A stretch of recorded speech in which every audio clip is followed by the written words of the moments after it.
Unfortunately, we only have 3 members with us today. So Donna, we kind of need you. And I believe the goal of this meeting is to look at the options, hear what the feedback has been from the public consultation. The consultation is still open. And I believe the consultants are looking for the committee's preferred options today. And then should anything significant come back through the survey, we would reconvene.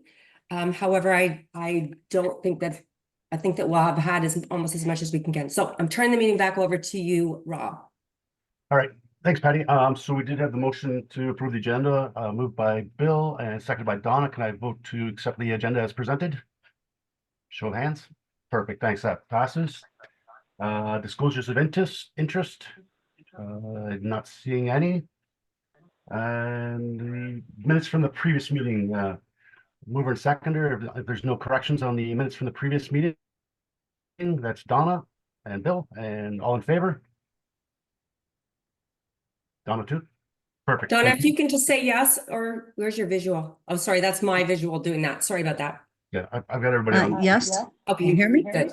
Yep, perfect. All right, so Thanks. that passes. And then we have presentations and delegations. 5.1, Watson Associates. I'm turning it over to Jack and Robert and Josh, I'm guessing, for an update. Great. Hi, everyone. And really just going to turn it over to Josh, and, Bob and I will sprinkle things in as required, but really just reiterating what Patty said. Really, the point of today is to go over the options that were presented to the public. Josh is going to tell you a little bit about what we heard from the public at the open house, as well as survey responses. At the beginning, he'll go through some of the survey responses. I think we're close to 100, around 100, just under there now. And yeah, the intention really today is, it's one of two things, I guess, right? It's either, yes, option this and option that, and let's go forward to council with that. Or, what I think might happen is some elements of this and some elements of that, with maybe some tweaks in terms of what we want to go to council with. But, that'll ultimately be up to the committee. So I guess at this point, I'll turn it over to Josh and he'll walk you through the presentation. Yeah, thanks, Jack. Can everyone hear me okay? Yep. Yep. And you got the visual of the presentation? Yep. Okay, perfect. So as we all know, the present system here, just wanted to kind of reiterate and go through just some of the highlights that we've heard on the system, both through the last sessions, but also the first round of engagement. Is really the population imbalance was a big driving force for developing some alternatives. 2024, 4 of the 7 wards are outside that 25% range. And even if we only look out 10 years, 3 of those 4 wards still remain outside of that range. Well, 1 or 2 of them start to come closer into parity. We still have 3 of 7 longer term outside that scope. So from there, we developed 5 different options. Which we then went out to the public. The committee has seen these as well. We just wanted to go through some of that feedback of what we've heard to date through the committee, through the public engagement sessions, and through the survey as well. And I think most of what we've heard is really what we've been discussing throughout the process. Nothing really new has kind of jumped out at us, but just wanted to kind of reiterate some of those points. So what we heard, so as of this morning, we have over 90 responses on the survey itself, and really appreciate Kim, Patty, and the team getting the word out. I think on Friday we had around 20 responses, and then they did some social media blasts. So we've really started to pick up some steam with that engagement over the last couple of days. And I know this weekend we have another community event, which they're hoping to kind of get those poster boards out and hopefully drive some more engagement with the survey closing on week's end, but we'll monitor that. And if a lot more engagements coming in over the weekend, we can always extend that a couple more days into next week as well as needed. So just from the survey, we asked a few questions, really just to get an idea of who was answering the survey. So when we're looking at the 92 responses to date, a good chunk of those responses were from long-term residents of Innisfil. Over 65% of them have been living and residing within Innisfil for over 10 years. However, we also have some sprinkled in some some newer age Innisfil residents as well. 22% are relatively new to Innisfil, and then there's that little bit of 10% that kind of fall in the middle of 5 to 10 years of being residents of Innisfil. Representation by ward. It was also great to see that each ward has been represented throughout these preliminary options and responses. So we actually have, I'll say, a vast understanding of each of these different communities and how they see each of these different options as well. So it's always good to see that. And I'll say not maybe an Alcona ward was really heavily skewing the results. It was relatively evenly distributed across all those wards as well. As for the preferred guiding principles, similar to what we saw in the first round of engagement, both population and communities of interest were really the driving forces of what the community's really looking for. And even more so, existing populations. There was some interest in reviews of looking out the 10 years, but it seems like reading through some of these responses, some of that growth numbers are still in question from the community as well. So I think that plays a bit of where they're looking at these numbers and where they're seeing Innisfil going. A lot of the responses of that growth they see as more of a longer term issue rather than in the short term. And with the current status quo situation they have today, they understand maybe the need to catch up a little bit more than look too far ahead and have that kind of balance in there as well. For the 5 options that we had preliminarily presented to the community, option 2A was the favorable one, having about 20 responses of those 90. Right behind that was preliminary option 1, and we'll kind of get into some of these, what they like and don't like about each of these options the next couple of slides. But for the most part, preliminary option 1, the 12 responses that we've seen there was really driven around the waterfront and lakefront community ties being contained within one ward. On the opposite side of that, there also was some conversations and survey responses that alluded to is that an acceptable manner of capturing that community as well, although they're all in one. From the needs of a counselor, there is some concern about the viability of that as well. And then we look at preliminary option 2, population parity in the short and long term is pretty balanced. There are some efficiencies and deficits that we see there as well, but overall the community did seem to really fall into place with liking that 2A option as well. And there has been some tidbits that we've received here and there of, if we do 2A now, can we then look at another option superseding that one as this growth develops? Because as we know, that 3B option with a very small current population in the orbit area, I think across the board was unanimous of it doesn't necessarily work today, but it's definitely an idea. And some of them actually refer to it as a template for where we can go moving forward, which I thought was an interesting approach and thought process from the community perspective as well. So just kind of going through each of the options individually and kind of what we've gathered around each of them. So preliminary option 1 really has the main feature here is the one rural ward B2 or ward B, but then also a large lakefront ward that really contains most of that waterfront community, except for Sandy Cove and Friday Harbor. And I'll say there was pros and cons of that reflected in the comments of too much concentration around waterfront in one ward. But then on the opposite side of that, we also heard that a lot of those residents did have an appreciation for grouping that community together and having their voices collectively heard through a single counselor there as well. Population parity again was pretty good, both present and longer term. However, we do have that Ward D there that is relatively below population parity in the short term, but is expected to have some significant growth as Orbit comes online. So it starts to correct itself, but there was some hesitancy around when that growth is coming in online, and is that number going to be around that 4,000 to 5,000 mark for 5, 10, or whatever those years may be. And that was really the concern around the preliminary option 1 there. As for the preferred option from the community, option 2A, contrary to what we've heard in option 1 with waterfront communities being represented by one councillor, one ward, there was a number of responses that thought having a number of wards represent this community was also a viable approach.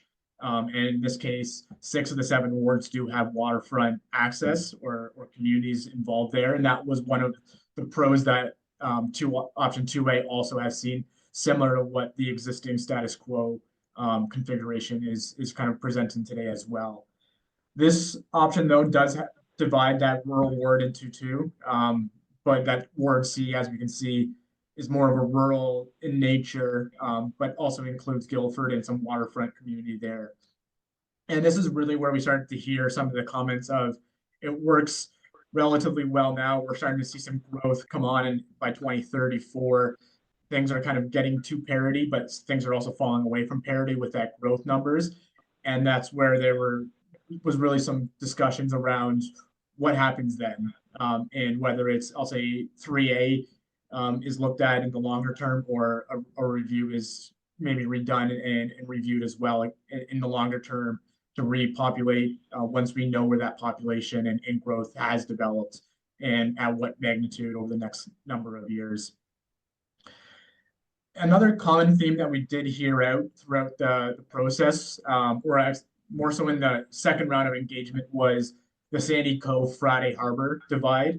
In our options right now, in all 5 of them, they are contained collectively into a single ward, and there are a number of responses and feedback that we did hear that don't necessarily that grouping of communities coherent with one another.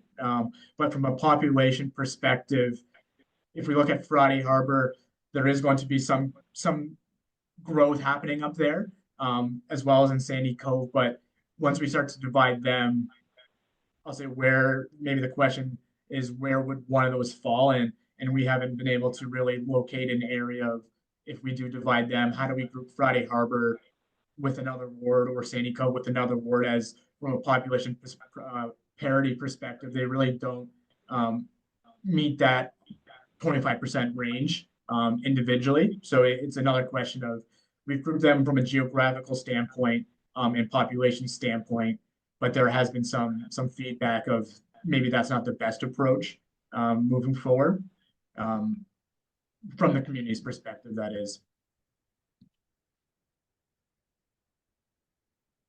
Options 2B, again, this one. Sorry, Josh, I see that Jack's got his hand up. I think he has something to say. Oh, yep. Yeah, thanks, Rob. And just a quick comment on this one, and hopefully I didn't miss it, and Josh mentioned it already. But the other part to mention on this one is it's very similar to the existing system, right? So the other thing in this option, and we always try to do something where, is there a retention of the existing system where we can tweak some wards and fix sort of the larger things that we're identifying, while still retaining some of the feel of the system that the community knows. So that's the other part here is, yeah, there's a couple of issues like Josh mentioned from a population parity perspective. We recognize that in that option, but also there was a focus to say, can we keep some of what the community likes right now? So I just wanted to add that point in. Thank you. Thanks, Jack. And similar in on that option 2B is we try to keep some of that existing configuration around Alcona intact as well. We have retained that one rural ward in option 2B. And as a result of that one rural ward, we do start to see some lower populations elsewhere as well. So this one, from what we heard, the preferred configuration from the Belle word in Guildford, the community does respect and appreciate that we've grouped those 2 communities together in one ward. But from a population parity perspective as well, it starts to not divide, but leaves rest for the remaining rural areas in Alcona as well. Again here, the Sandy Cove, Mason neighborhoods, rather than having them captured within Ward A in Friday Harbor, is there an opportunity to extend maybe one of those rural Alcona or urban Alcona wards north to capture that area? Again, similar to the last notes made on 2A, population doesn't necessarily merit that, but from community ties, is that something that maybe should be looked at as well? And then we had both 3A and 3B, and these ones really looked at addressing population parity in 2024, and then 3B looked at addressing population parity in 2034. And that was really understood and relayed through the responses of what the community was understanding what we were trying to do with these two options as well. However, there are some conversations around, again, maybe start with 3A and move to 3B longer term as that growth develops, to have parity both now and longer term. There was some conversations around the Alcona wards and how we've divided them. Again, some of these are somewhat interchangeable from ward to or option to option. The Alcona area really captures 3 or 4 wards depending on how we've divided it, and in a way they could be interchangeable on those divides. But when you start to do that, we are, I'll say, giving up either current population parity or future population parity, depending on where orbit really, what ward orbit would fall into. And so that starts to play around with that guiding principle. And this option with the configuration within Alcona, we have pretty strong parity through all the wards until that growth really starts to develop and push Ward D in this option out of parity again. Similarly, option 3B, lots of conversations that this is not an acceptable option or a configuration for the present time, with the size of Ward D until orbit is developed. It is relatively significantly low and well below that 1,000 persons marker, but with significant growth on the horizon. This one was really more so referred to as a template for where we can go in the future. When that growth does develop, if it does develop the way it is anticipated today, that does bring some opportunity to kind of reflect on that as well moving forward. So as for the options, that is more so a overview of what we've heard, and this is just to reiterate Watson's and Bob's evaluation of these options. Largely to partially successful across the board from effective representations, and each one has their pushes and pulls, I'll call them, on the guiding principles.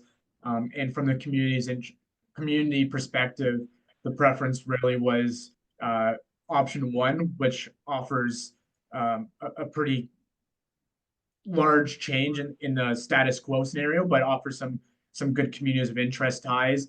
And then their other option 2A, which is, as Jack mentioned, relatively similar in comparison to the existing configuration, with some adjustments to address some of those population imparities, both now and in the future, moving forward. And both from our perspective are successful in addressing those effective representation, the overarching principle in that needs. But there are some other things to consider from what we've heard as well throughout today's conversation. So maybe Jack, Bob, was there anything else you guys wanted to add in on what we were hearing back? And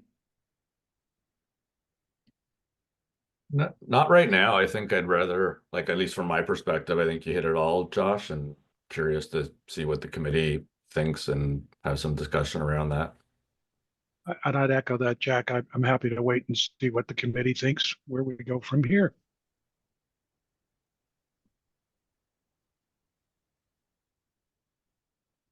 So, Donna's got her hand up. Can you hear me? We can. Thank you, Donna. Okay, great. I guess just looking at option 1,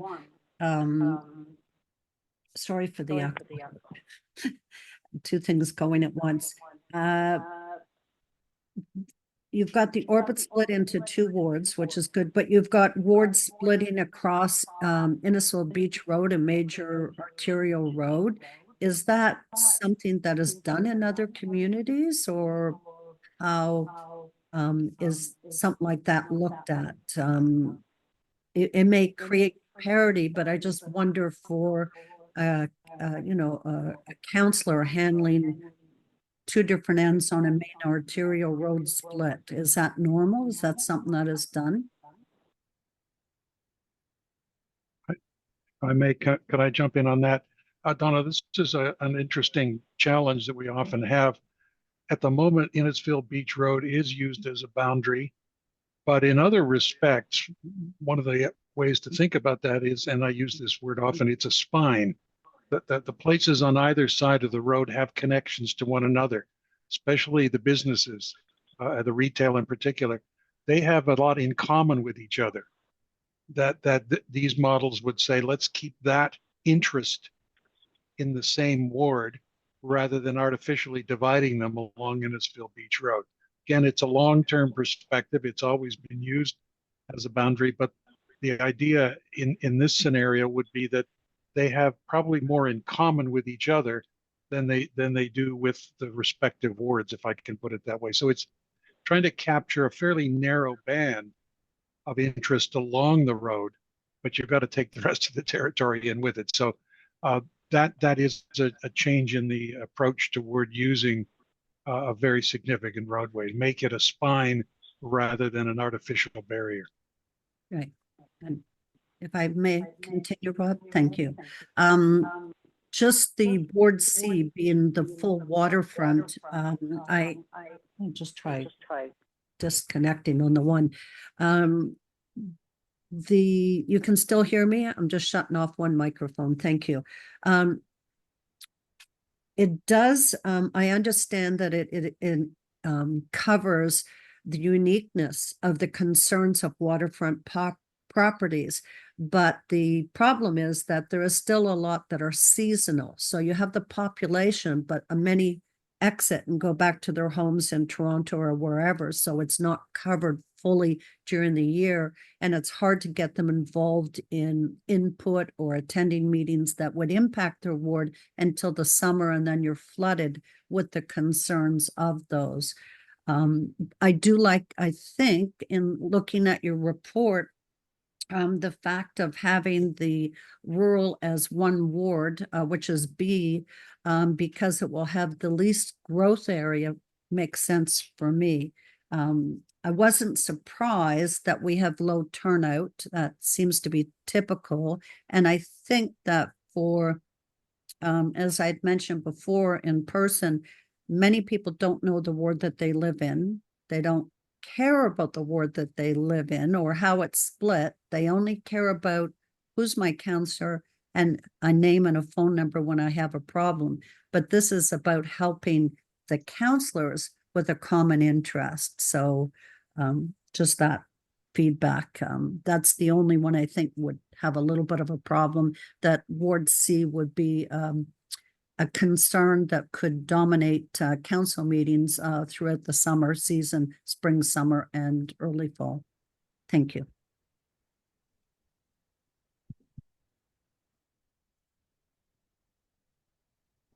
Go ahead, Bill.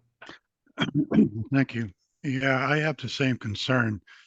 Years ago, Ward 2, which is Ward C, it ran all the way from, I believe, the 6th line down into Guildford. And I think you remember that, Rob. And that was a lot of lakeshore at the time.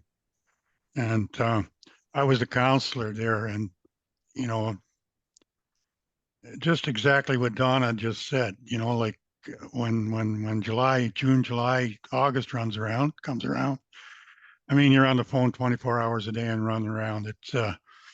It's the seasonal people. You don't see them in the wintertime, but they demand more than anybody else, you know, when they're here. It's and their attitude is, you know, we deserve that because we're only here 3 months of the year, and you know, we have to pay for garbage pickup full time, and we pay big taxes, and it does become a lot for one counselor. So I have a little bit of a problem with the entire lakeshore as one, almost the entire lakeshore as one. I do like, you know, the rural area to stay as it is, mostly one. Although, you know, if I had to pick right now, I'd probably pick 3A. I think 3A is, can you put that up on for me for a minute?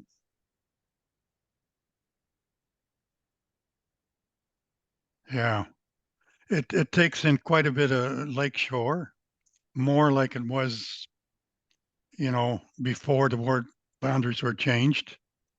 And you keep the rural area intact.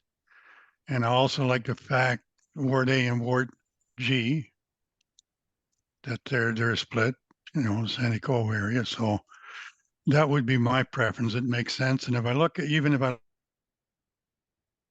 look at the population, yeah, there's one ward to one or two wards there, that's a little bit more, but you know, it makes sense to me. Great. Thanks, Bill. Yeah, I guess I'm guessing that Josh is gonna go 320s anyways, just give some highlights on each of the options. And I'm thinking at the end of this, we'll kind of have a maybe a roundtable, just kind of talk about what works, what doesn't work necessarily. Unless, again, if the board wants to, or the committee wants to talk about each one individually, that's just fine too, whichever way we want to work with it. But I think ideally, if we can go through majority of the options and then kind of have a kind of a wrap up at the end and kind of pick through them, it might give us some clarity, if that's all right with the committee. Yep. Yeah. Thanks. If I may just add a quick comment, the observations about Sandy Cove, Friday Harbor combination arrangement, which we know is consistent here. We certainly, some of us at a meeting recently heard that idea did not fly with some people, and I haven't looked at obviously the materials that have come into Josh, but I guess I'm just interested from the committee's point of view of whether there really needs to be any adjustment in what is a fairly common Ward A component of all of these. Is that something that we need to readdress? Go ahead, Bill.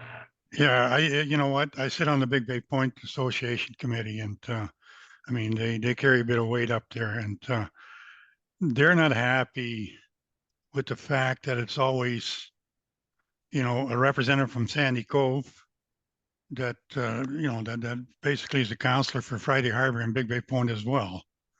And, you know, there's a lot of complaints from that association because of that. And they would like to see that split, I think. Well, no, I'm sure. A matter of fact, we just had a meeting last Sunday, and that was a big subject.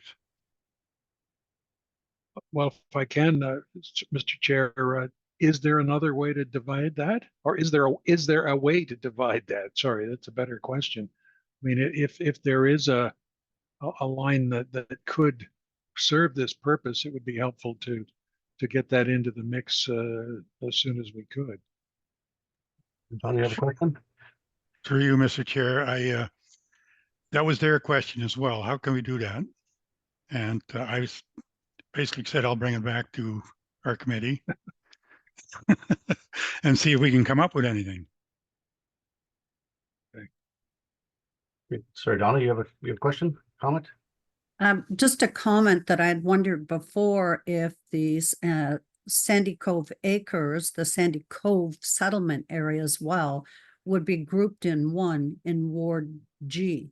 And that would maybe need tweaking, but they have the same common interest, the same, you know, you've got leased land in both areas. Those are unique issues so I don't know population wise, you got 1,800 in Sandy Cove acres itself and some development just there in Ward G, but you would need to tweak that Ward G somehow.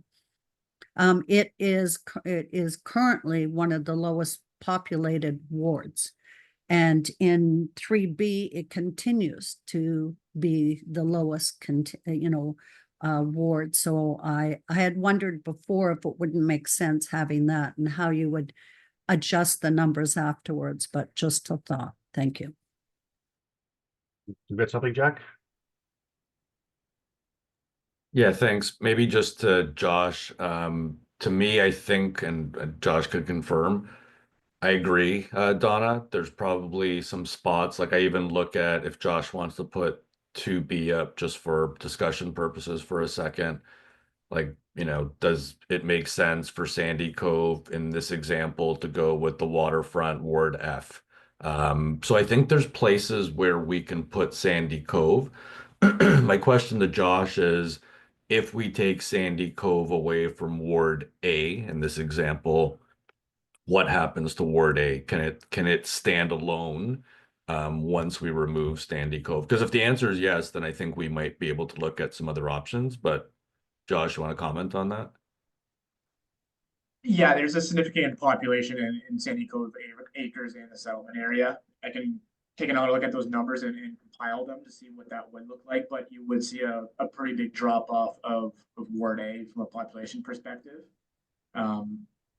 But maybe once I pull those numbers, we can look at it, and if it's not too drastic, like we see in 3B, for example, maybe that community of interest sways us to proceed that way as well. So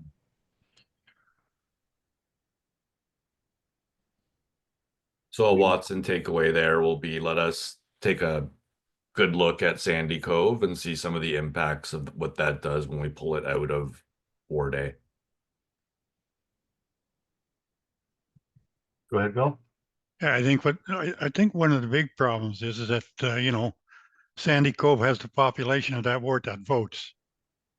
And, like every one of them votes in there, and that's what elects the councillor for that area. And I think, even if the rest of the ward voted, they would still outvote him. I think that's one of their problems.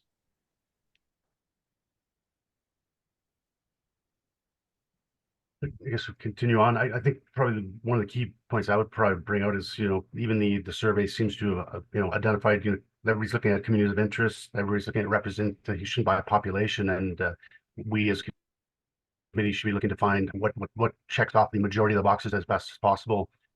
I can't necessarily pick who's going to run for council in any ward whatsoever, and the population does dictate who that representative is. So I'm not sure that splitting Sandy Cove may or may not achieve that, or if there's just another candidate and say that ward that resonates with the community, I guess is my suggestion or my thoughts anyway. So if there's anything else, sir, we continue on.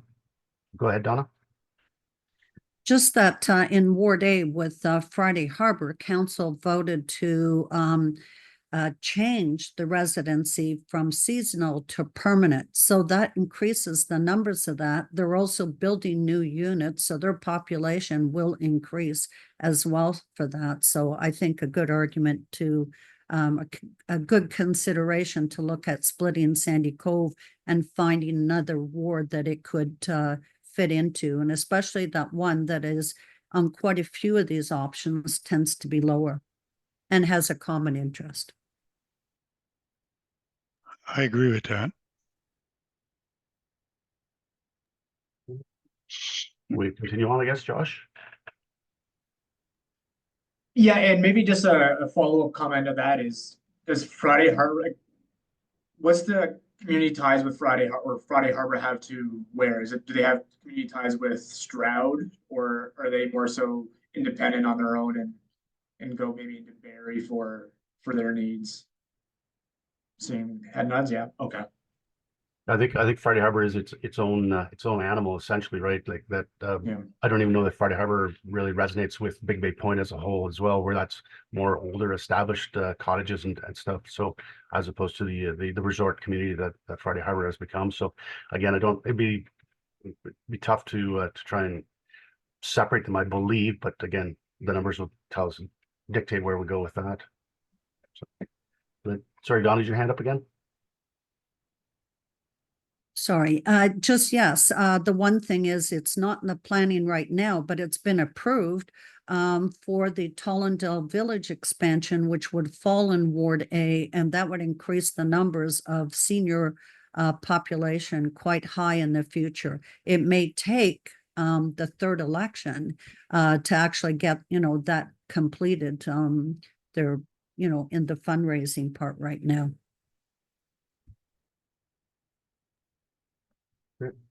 Thanks. Go ahead, Josh. Yeah, I think that was really all we had. Do we want to go through them and like individually and then open that up to the floor with from the committee, or is there another one we want to take a closer look at as well? Again, I think the end goal here is looking for some direction on what that recommendation may be moving forward. I think we have a takeaway of looking at the Sandy Cove division and what we can do there. Was there anything else we wanted to take a further look at? Bill or Donna, any suggestions? We're also, again, for me, I think what we're looking at is trying to find the best solution for 2026 that covers off, checks as many boxes as quite possible, without dissecting too much, I guess, how deep do we dig into it, sort of thing. But again, it's entirely up to the committee. If you want to go through each one and just here's the pros, here's the cons, sort of thing that we've been going through. And here, I think, just even that chart that shows, how many yeses are there versus how many are partially or how many no's. And that to me would be where we as a committee should be providing recommendation to council as well. But if I don't know if Jack, you want to add to that or to. Yeah, so maybe if I can get the discussion going with maybe a couple of questions. So maybe the first one to start out is if we could go to option 2A, only because that's, it's got what, 20 responses from the community in favor compared to, I think 12 was the next. So that seems to be the favorite of the survey respondents so far. I think Bob and Josh can comment, or the committee, on what the in-person thoughts were. But maybe let's do a little analysis from the committee's perspective of this option. So we know that, like I said, survey results say number one. But again, part of this analysis is we don't just give an option because it's the most popular in the community. We use that as part of our lens, but it's all these other things that we're looking at too. So what does we heard already, like, I can't remember if it was Rob or Bill, but there was some preference, I think, about the one rural ward because of all the things we've talked about regarding population parity. But the community likes this one because I'm sure, like I said, it looks a bit like what they know today.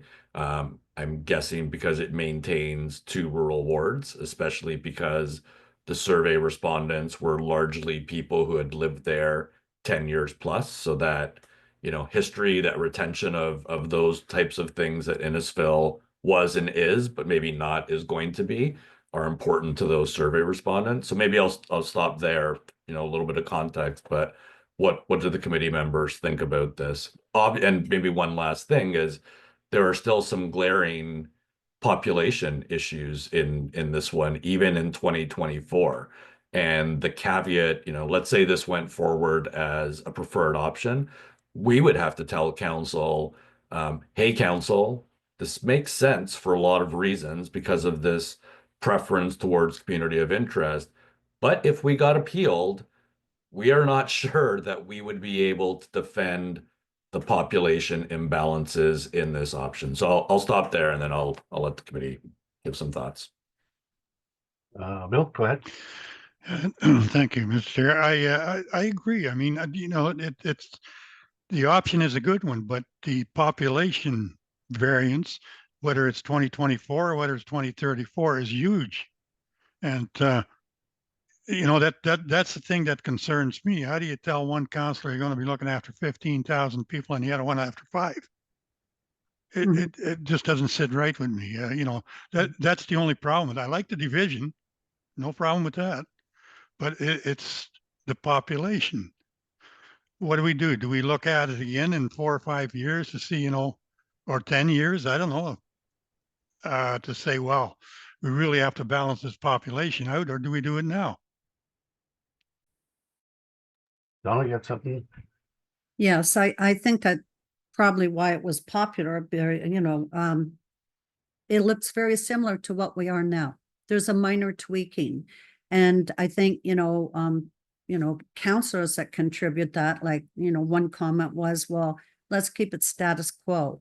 But this is about parity, and parity requires change. And people don't like change, but they also don't like nothing happening. I remember our mayor stating that from one of the wardens at Simcoe County. It always stands true. This looks very similar to what we look like now.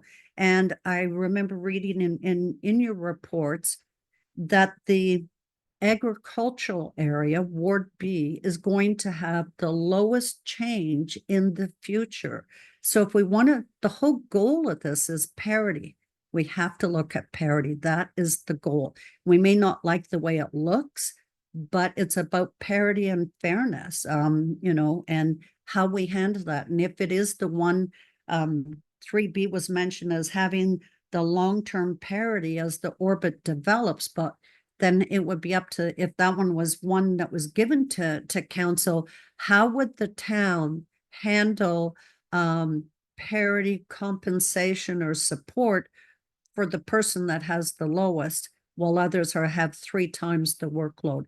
But that would maybe be up to council if that end up being the option. But I think we have to look at this. The goal is parity, and keeping it the same doesn't accomplish that. Great. Yeah, thanks, Don. I think the 2 points that keep coming back to me is trying to keep communities of interest together as much as possible, but also representation by population. And clearly 2A is practically what we have right now, just moving some lines around doesn't accomplish what, you know, our two main goals. It doesn't check all those boxes. So I you know, myself personally, I think that 3A is something that looks natural and it works. With it, as I said before, a transition to 3 being a future change would be the least impact to communities, where it only changes a couple of words.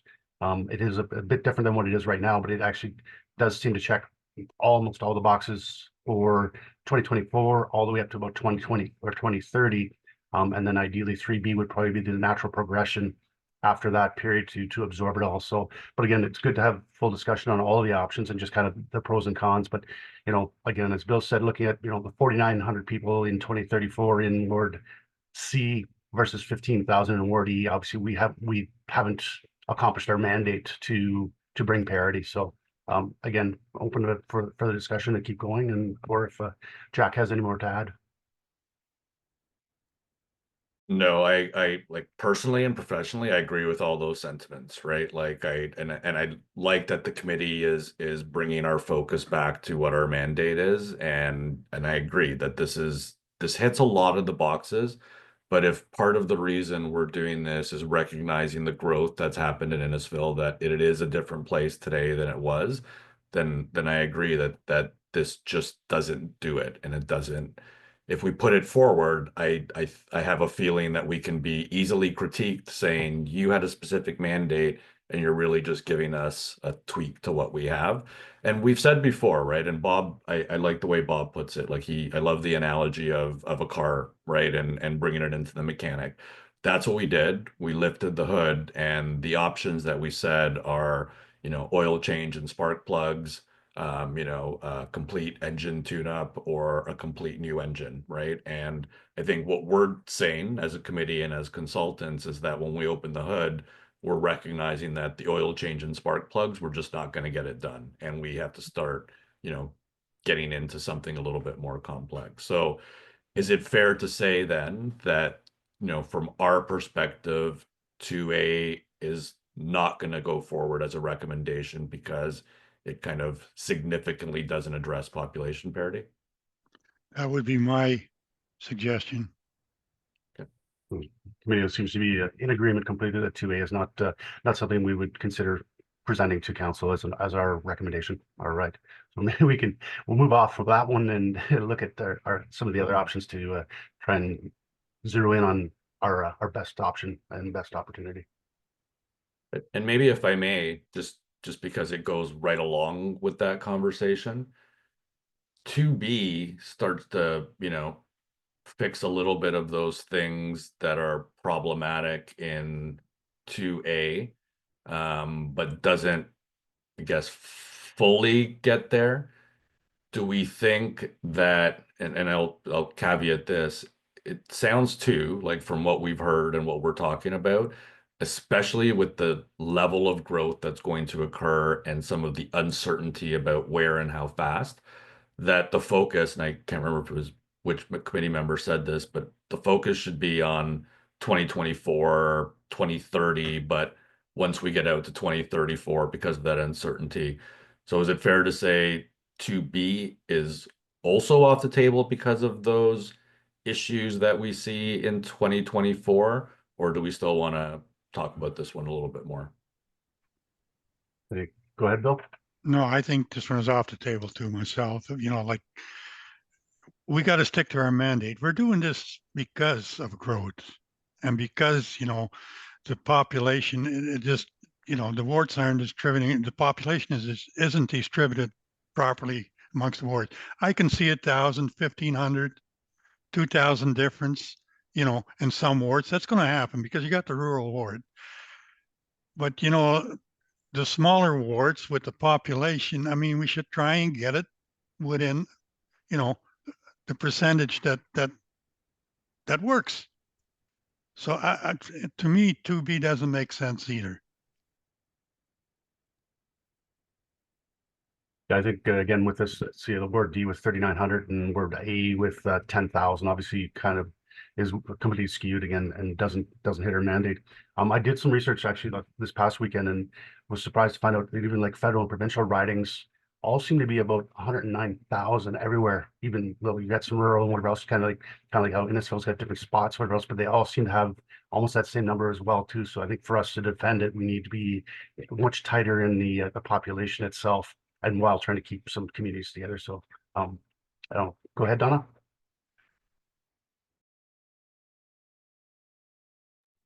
Sorry. This has got a little bit of tweaking. I mean, there's some changes in that, but I don't think it's quite right. You know, we're not there. And the same thing as you're just saying, Rob, when you look at the population, it really isn't much different than what we're doing now. And I think Bill has said the same thing. So it may be popular, but again, because maybe it's only minor tweaks, you know, Jack, you had mentioned this about a car mechanic and everything else. We're often criticized in the town by residents for spending money on consultants. If you go back to council with status quo, which some like because they don't want change, what was the point of all this? So we have to rip off the Band-Aid, look at the future, and make the best options based on parity, growth, and will it look different? Yes, it should look different. Okay, Good. so fair to say 2A and 2B are off the table. So now we can kind of focus on 1 and 3A. Yeah, and one thing maybe just to add is I think the takeaways from the last couple minutes here is that parity is a strong pull, and looking at 2A versus 2B, the bigger change there is that rural configuration. And if we're looking at parity, Ward B in this both 2024 and 2034 has some strong population parity with that optimal range in both, like going from a 2 ward to a 1 ward. So I think just looking forward, that's I think something just to draw attention to that 1 ward, 1 rural configuration really does hold true to some of those mandates that we're looking at, as well as Ward A with the Friday Harbor and St. Eco, although it has some community indifferences there from a population perspective. It also maintains that parity, both present and longer term as well. And when we start to divide that, we'll start to move away from that line a little bit further and further in each case. But just some key takeaways from what I've kind of heard over the last couple of minutes. So I'm guessing as a committee, we're comfortable taking 2B as taking that out as an option, and then just looking possibly, I guess we can look back at 1 again, but I think 1 was pretty much the same thing as well too. But I think we're kind of guiding ourselves down a path as it is right now to a solution. So, and I saw that Patty had her hand up. I'm not sure if we have if we're getting close to up against the clock, or whether there's something else that Patty wanted to add. Thanks, Rob. No, what Donna had said about pulling the Band-Aid off. I think that's something has to change because it has been out of whack for such a time period. And I don't believe people do want to make a change, but I think it's time that something has to be acknowledged. And I think that when we go to council, I would love to see Jack doing a presentation about the consultant, and then I'd love to see Donna having, speaking about making that change and how difficult it is, but that, there's a time that you have to do that. And I think coming from, the committee is made up with exceptional people who have been in the position as council members. So you understand, the responsibilities as at the table and, also as residents. So I think, bringing that information forward in that format will be very, I think it will be very powerful, and I think it'll be very important. So just some comments. Great, thanks. And I guess, so we're back to looking at the option one here. I think Bill already alluded to that, having a one waterfront board really isn't feasible, but, and again, the numbers still, just like, 2A and B, both don't accomplish our mandate. So I'm wondering, as a committee, do we want to take this option out of the mix as well? Donna, look. I think I've lost Bill. Sorry, can you hear me? There you are. Okay, go ahead. Sorry. Yeah, no, you know what, first I want to tell Josh, I mean, the reason I mentioned, Sandy Cove and Big Bay Point is because I sit in that committee and I was asked to bring this forward to our committee. If it doesn't work, it doesn't work. I don't have a problem with that. I have to tell you honestly, I'm more concerned about parity. So I just want to bring that point across. No, I don't think this option one works. Sorry, Lakefront doesn't work. Donna, anything to add? I mean, I personally don't think that the Ward C would work. As mentioned, monopolizing, a seasonal area. And I think this, as it's shown now, would require some tweaking with Sandy Cove and Ward A, possibly. So as it's presented, no, I don't think it should be one of the ones. What I do like is the one rural, because it mentions that in 3A and 3B, and I think leaning towards that area seems to be the direction that we're going in for future change. Great, thanks, Donna. So if we're taking option one out of the mix as well, I think we're almost defaulting down to 3A and B as our preferred direction. Then, I mean, to me, again, I think that 3A does check all the boxes for 2026 and does work its way to 2030, where I think me as a committee member could be very confident saying to council that this would be the natural progression towards 2034 sort of thing. So I don't know if we need more discussion or want to expand on this even more. Go ahead, Bill. I can see. No, I agree. I said that right off the bat, 3A and natural progression in 3B. I agree with you, Rob. And I think this is actually what we need to present. Maybe we need to tweak it here a little bit or not, but what the discussion that we've had, maybe, the Sandy Cove thing, I don't know. But this is, in my opinion, the best of all the scenarios. Thanks. Go ahead, Donna. Yeah, I guess I want to be clear, was the recommendation also that we would be giving council two options? So, we're really back to looking at 3A and 3B, because if you just give them the one, they may not like it and we're scrapped. But if we say that as a committee and from our experience and that we feel that 3A and 3B are the best options, and looking, at, the details from the report that 3A is the progression to bring the ward system into parity, while 3B is long-term. That would allow council to take a look at, and I think just a discussion, looking at now or the future and how they would handle that one ward being lower. I see Patty's hand raised and we might need to get permission to go overtime. Go ahead, Patty. Thanks, Rob. Thanks, Donna. This meeting can go as long as we need to go, as long as the consultants are okay with that. My question would be to Jack or to Josh, is that, typically you put two options forward putting 3A and 3B forward are two options, but they're basically one option for one now, one option for later. Should they be putting, that to me is almost one option in itself, saying, okay, 3A now, to transition to 3B later, if necessary. What would be another preferred option, or is that necessary? Yeah, if I may. I agree, Patty, that's exactly what I was just writing down in my notes, is I don't like, because we think 3B is not viable today.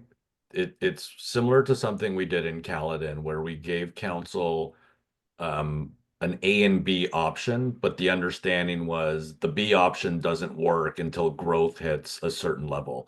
And I think it's similar here, right? So to me, like, and this is just my personal, is yeah, I think the options are typically what we like to do is they're a little bit different, right? They're saying, here's what this one does, and let's just use option one as an example, right? And here's what this other one does. So I think we all agree 3A seems to hit all the things, covers the mandate that we had, population parity. There's still some retention of the way the lakefront is like there's I agree, it checks all the boxes here. But maybe going back to option one, even though the committee and the public has highlighted certain deficiencies or certain challenges that they foresee that could happen with option one, I think it gives council an not an opposite choice. There's still a lot of things retained, but especially with the lakefront community, it gives them something different to consider. The other thing in option one that was highlighted is maybe Josh, if you can go to it quickly, was the issue with parity in Ward D. But we know that Ward D is going to contain Orbit, and I think we can rationalize that as a community of interest in the short term, saying that, we've talked about this, the challenges that come to a counselor when they're dealing with developers and subdivision plans, and, this is a whole other beast. Can qualify as a community of interest the same way sometimes an agricultural area can. So I think there's some defensibility in the one population short-term deficiency here with regard to Ward D. And the other thing here is we can look at some tweaks, perhaps, right? In terms of, can we attach Sandy Cove to, probably makes it an even, more challenging ward because you're attaching now another waterfront community to it. But maybe we can look at those tweaks. And yeah, to Patty's point, I think we want to give council like not two very similar things to consider or one that won't work in the short term, but something that's a little bit different to think about. Sorry, I know Bob wants to add something to it. Yeah, I would say, Jack, certainly we would not recommend something we think would not work. I don't think that would be credible at all to say, here's one, but it doesn't work. So, but we're giving it to you anyway. And part of that would be, without cluttering up a final report, I think we would want to discuss a little bit about why some of these others didn't make the cut, if I can put it that way. Why we considered certain things in that first round. And here are some of the reasons why we felt they ought not to be part of a final recommendation. So again, we've had this good discussion here. We can raise some of those points and try to highlight them around the goal of parity as a goal in the short term and where the shortcomings come. But I pick up on your last point. I think a little bit of tweaking might still be possible. I'm a little uneasy, for example, about the proposed Ward D in 3A. It's not the kind of lineup that normally where it's only a little bit of the corner of two blocks that join together to create a ward, and maybe there's a bit of tweaking we can do in there. So, certainly 3A makes a lot of sense at the moment, and we can try to address a couple of the points in the meantime. But as I said, I don't think we would be offering something that we know is not going to work. 1A works under certain assumptions, but if those assumptions are not going to be carried by through the community or the council, then fine. You've had a chance to think about that idea and to reconsider the way you do it. That's a bit of what I think this is all about. You've done it the same way for a long time. We need to think about some changes. Thanks, Bob. Yeah, I think I'd be concerned that if we're giving an option just to give an option, just to the background, like, we can do 3A or we can do 1, I think is probably sending the wrong message, and we know it's not really feasible anyways that way. So I'd be more concerned that if we gave that, these are the 2 options and this is why. I think I like the way Bob put it, that we could, but it's 3A is this for the immediate future. This is the best option that happens. 3B would be a natural progression for that. And here are the other ones, and these are why we discounted them or removed them from the list, just to give some more clarity. Might be a good way to present that, saying this is why this 1, 2, A, and 2B did not make the cut because of this, and this, and that's how we can justify our decision and our recommendation. So, anything else? Go ahead, Bill. No, I agree with you. I think that's a good idea. I mean, we got to give them reason, because we don't, and they're gonna make their own decision. A little bit of education is always a good thing. We can share why we had a discount or discredit or just take this option out off the table. That might be help with our presentation. Go ahead, Donna. Just if you're giving 2 options, and the feedback from those that attended the library or whatever, I mean, the numbers aren't high, they never are. But considering our population, what was it, 23 or just, shy of 40 people that respond, when they said that the highest preference was for 2A, and we're not even considering it, and we're giving council 1A and 3A, how do you handle that? This is what we got in feedback, although it was minor. The committee and the consultants felt yada, yada. I'm just looking for. Yeah. for- Yeah, Donna, exactly that. Like the way we try to relay it is that what I was saying earlier is that the public engagement is very important, right? And it's important for us to ground truth. It's our assumptions. It's important for us to gather perspectives. But I think you guys said it best. Just because we get a preferred option from the community, if it doesn't fit the guiding principles in our mandate, it doesn't mean, in my opinion, that we just forego all our other criteria because, 1 was the most popular, right? But to the committee's point, I think you addressed that very clearly and say, we understand that, we looked at it. Everyone can watch this video. We talked about it first, right? I pointed it out clearly and said, we need to discuss this because this is the most popular choice. But I think we had a very thorough discussion about why we have to exclude that, even though we prioritize, that it was highly rated. You guys were clear. It doesn't meet our mandate. We can't put it forward. So I think, yeah, that's how.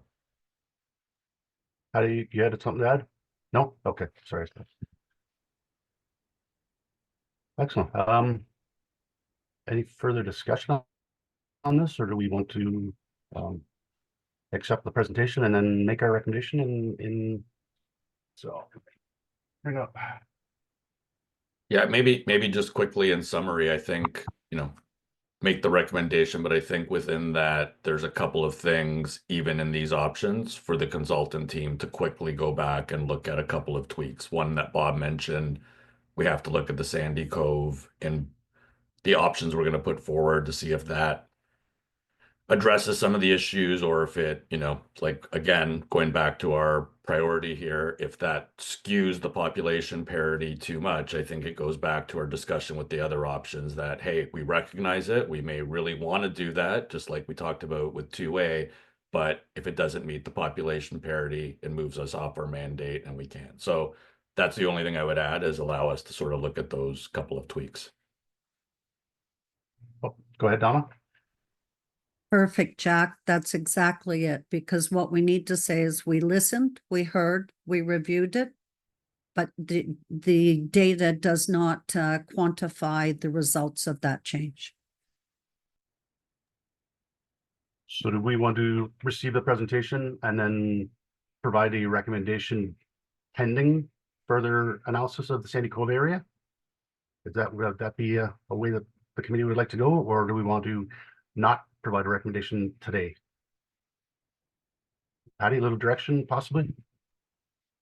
Thank you, Rob. I'm just waiting for Kim to pull her screen up so we can go back to the agenda and do the recommendation to receive the presentation.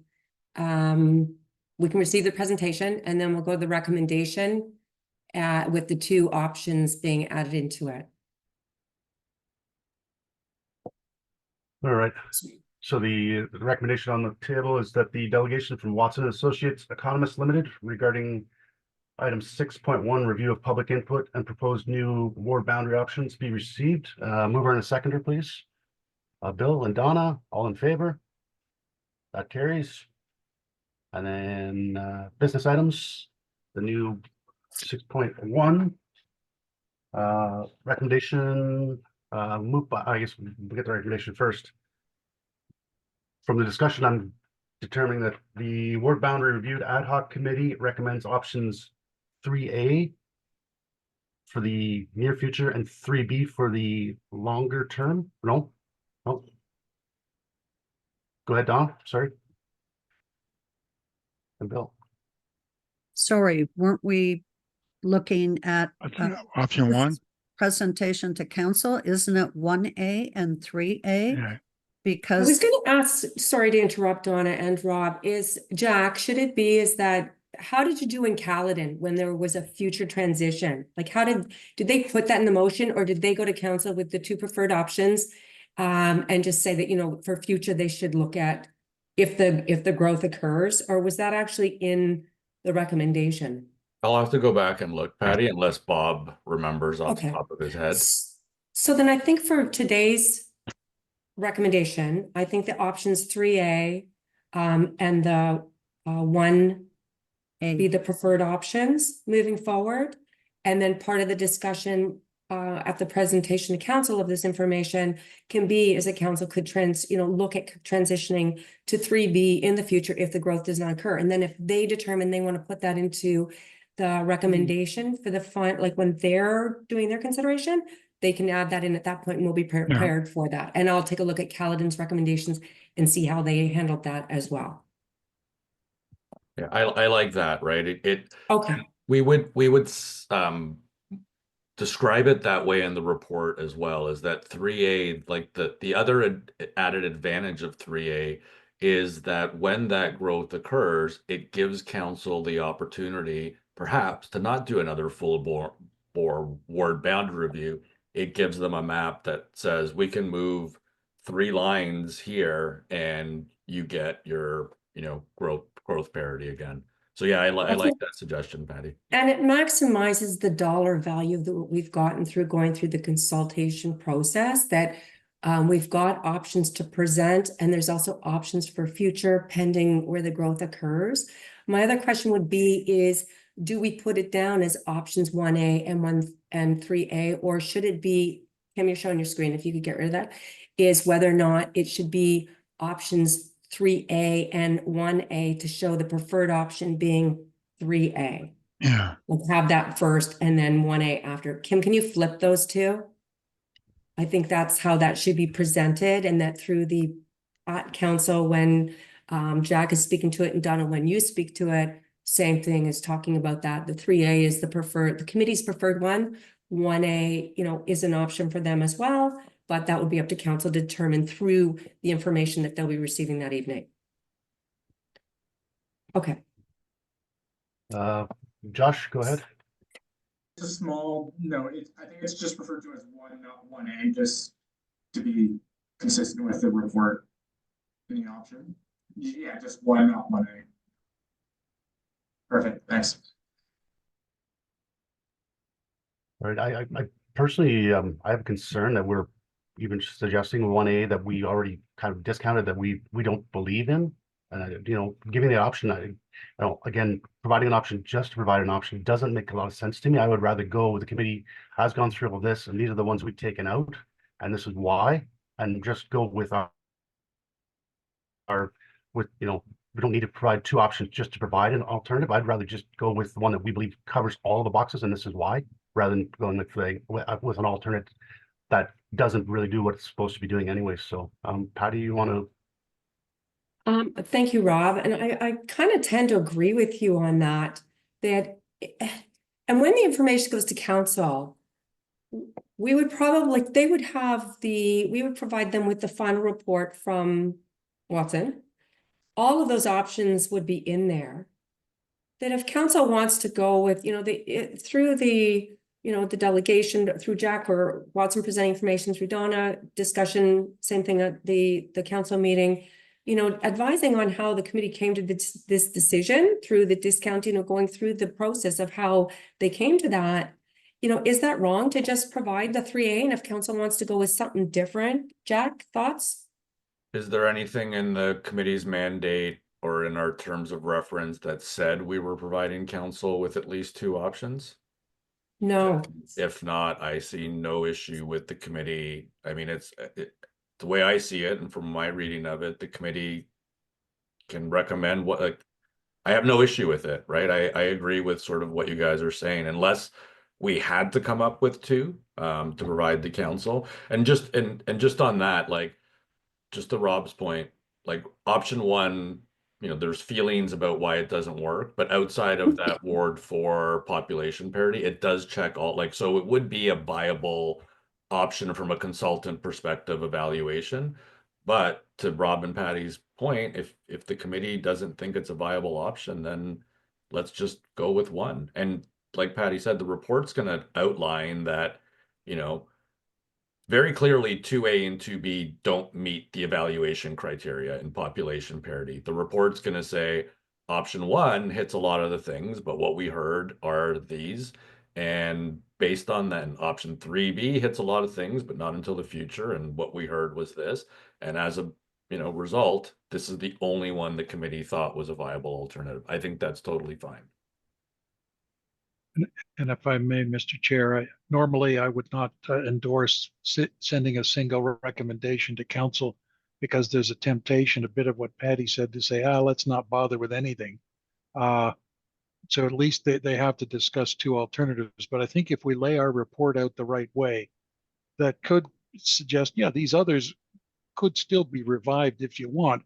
Here are the downfalls, but weighing everything up, and even alluding to the way 3B could relate to 3A, it would at least put them out there for council to consider. And if somebody wants to pull one of them out and said, no, let's go with that, then they could do that. We hope that doesn't happen, but at least it's covering the bases that we're not saying you must not pick this one because we didn't recommend it, but at least to be aware of some of the dynamics that went into coming down to 3A as the place to start the discussion at council. Great, thanks, Bob. Yeah, I think it sends a much stronger message if we have 1 option, and this is why, rather than giving an option just to give it, just to give it another background. I couldn't justify or try and support any of the other options whatsoever. There's nothing to say that council doesn't reject our recommendation and pick whatever they want anyway. So, they can go back through and say, here's the 5 different options. The committee all, unanimously agreed that this is the best, checks all the boxes. There's an alternative for in the future, but this does everything that we've been asked to do. If you choose not to, then, they can just say that we go in a different direction, and we've done what we were supposed to do. We're supposed to provide the best option and give them a chance. So go ahead, Donna. Yeah, I think it's important to when presented to council to say, we spent the time discussing, giving you a second option, but it was just to give you a second option. It wasn't because it was the best for the future of the town. And that's why we're presenting only 3A as meeting all the goals and meeting the future needs of the town. So I think, if we explain it that way, then, it will, then they can debate whether they needed another one, because the goal is parity, future needs, future growth coverage, and status quo will not work. Bill, anything else to add before we? I tend to agree with all of you, what's being said. I think, you know, we're going to present it to council and council is going to debate it and they're going to, you know, do what they want. And I talking to some of the councilors at the public meeting there, bone of contention was, well, you're splitting my ward, you're doing this, you're doing that. And I think they're going to have to get over that. And I truly think that our recommendation is going to count, you know, because they're all going to have a different opinion. And in the long run, it'll be whoever wins the debate, and that's the option they're going to take. And I think that's it. And I think it's going to be, you know, the mayor is going to have to be strong on it, and we'll see what happens. Thanks, Bill. Yeah, I think that's kind of one of the key reasons why I suggested we take the board numbers out of there to try and take the emotion out of it and try and make it just a logical thing. As said earlier, you know, rip the Band-Aid off or fix the engine or change the plugs or whatever. I think we've gone through everything and picked it apart right down to the bottom and then came back up and we built this into, you know, it is change, but it is change that needs to be done. And I think that's the strongest. Well, I think that's right, Rob. The emotion has to be out of it. Yeah, for sure. Sorry, Patty, Donna, which one first? Go ahead, Patty. Okay, just a quick question to Jack is that right now we're using, you know, 3A, 3B, 3, that type of thing. So will we be like, that will be like Ward 3? Is that what or sorry, when we bring the bylaw to council will choose what they want as the option. And then will you guys assist us like as to numbering the wards, or should we have that available when we come to council to say, you know, if they say, okay, well, what would be Ward 2 or that, or just those will be applied after council's made their selection? Yeah, the latter, Patty. The recommendation would be let council make their decision, and then we can help with any transition as needed in terms of numbers, letters, probably not names would not be. Some places do names. That would not be my recommendation. Just because things change and we all know how naming goes nowadays. So, but yeah, we can definitely help with that, help with the bylaw, like the descriptions of the wards ultimately. So, but yeah, I would leave that as kind of the next step once council determines what they like. Thanks. Okay. Great, thanks. Yeah, I think like all of us can kind of see where those numbers will end up or filter down eventually. But again, to take the emotion out of it, I think keeping it with colors and letters would be the best option. So go ahead, Donna. Yeah, just, you know, I certainly agree with the recommendation, the way that it's written now. Just as a question, do Jack and Bob, do you need to do any preliminary work just looking at option 1 with combining, switching around that Sandy Cove, just in case that became the Achilles heel in a discussion at council? Just we will be ready. Like we will do that analysis and be ready, and you know, maybe probably outline it in the report as well. But we'll let us look at it, and then we'll provide feedback to Patty and the committee in terms of what our findings. Thank you. And I think what was the Achilles for option 1 was the waterfront configuration, right? And I think we can kind of note that of it works with the trade-off of there's one waterfront community, which would bring its own issues and pressures, but it's more of we didn't like the concept of the waterfront versus I'll say the lines on the map. It was the concept that we were not 100% for moving forward. Great. All right. I think a good discussion today. The recommendation is that the Ward Boundary Review Ad Hoc Committee recommends option 3A for the town of Innisfil's new ward boundaries to be presented to council on November 27th, 2024, and mover and a seconder. Donna and Bill, all in favor? That's carried. Information purposes, nothing, no schedule. Meetings will be scheduled if required. I guess the favorite part, call for adjournment, that the committee adjourns at 10:25. It's Bill. Yeah, I won't be here in November. So, you know, unfortunately, I'll be in Florida. But is there any way like I can be there on Zoom or anything? Or Absolutely, we Patty? can accommodate you. I was going to suggest that. We'll have a I link would for really you. like to be there. I mean, Absolutely. you know, for Definitely. support, if nothing else. Now, Okay, thank you. Maybe I just assumed, but I figured that the entire committee would try and be there for that presentation as well. I would anticipate, and by all means, if Bill was available via video, that'd be amazing. Donna, before I call the adjournment. Yes, just if the committee members could have a copy of the consultant's presentation prior to the council agenda, would give us time to look at it, would be greatly appreciated. Thank you. Perfect. Great. 10:25, moved by Bill, seconded by Donna. That is carried. Thank you, everybody. We got through. Thanks, everybody. Take Thank care. you. Thanks Thanks, again. everybody. Good Appreciate That meeting. was it. fun. Bye-bye. Appreciate it. Bye.